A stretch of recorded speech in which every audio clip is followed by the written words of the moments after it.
भाई तो गुरु हमारे बनिया और सहज कराया बेपा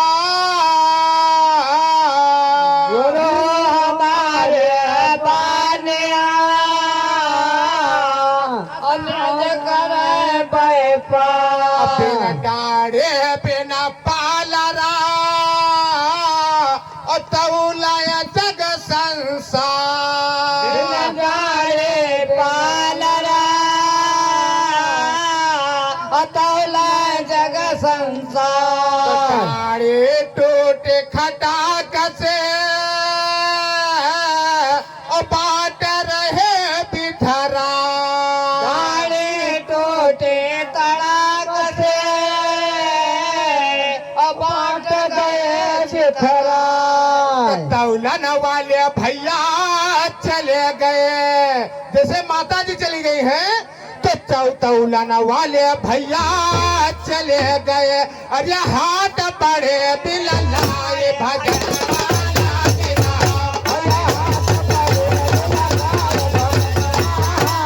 हाथ बड़े बिल लाए भजन माला के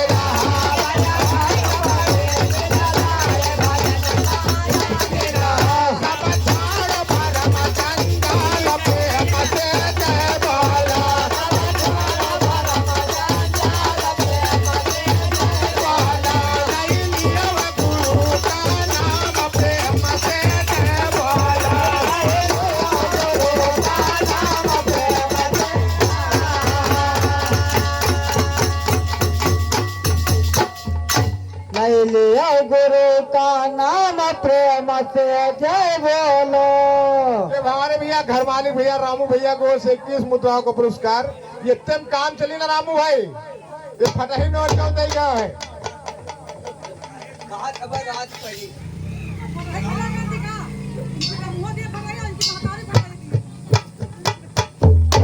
और रामू भैया के लिए कहना क्या है अरे दिन हुआ चंदा और रात का हुआ तारा और देखा ते सूरतिया सही बाहर नजारा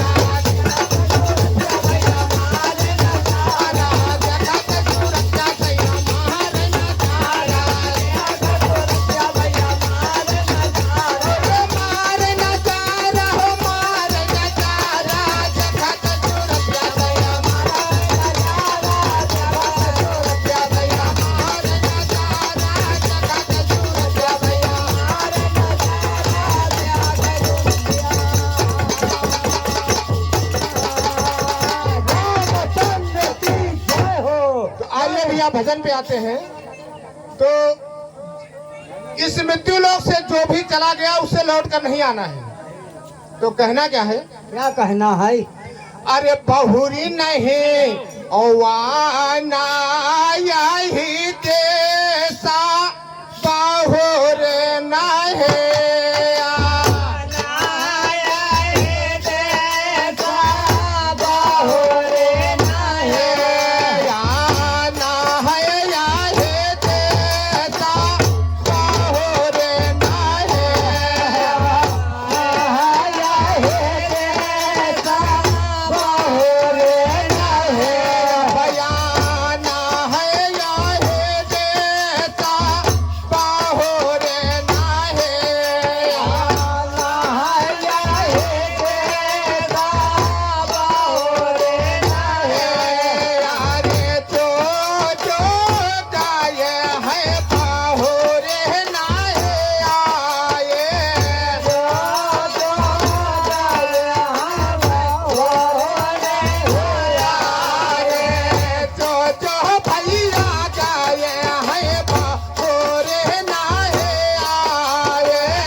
नहीं आवन यही बेसा।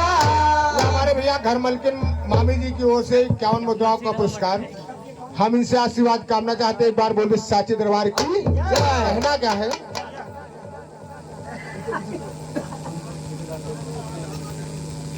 ये हमारे भैया संतोष ठेकेदार भैया देवगांव निवासी, इनकी ओर से 101 मुद्राओं का पुरस्कार। हम इनसे आशीर्वाद कामना चाहते हैं। एक बार बोलिए साचे दरबार की।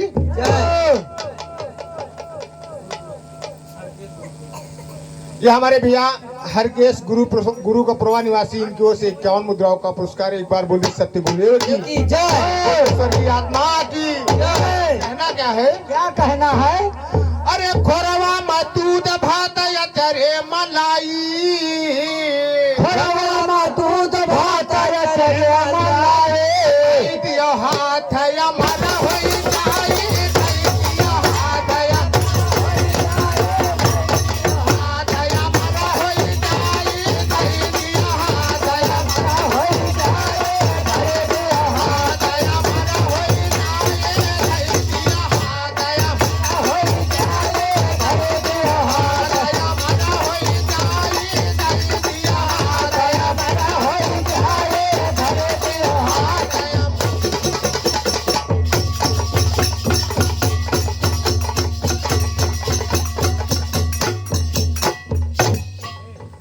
धई दिया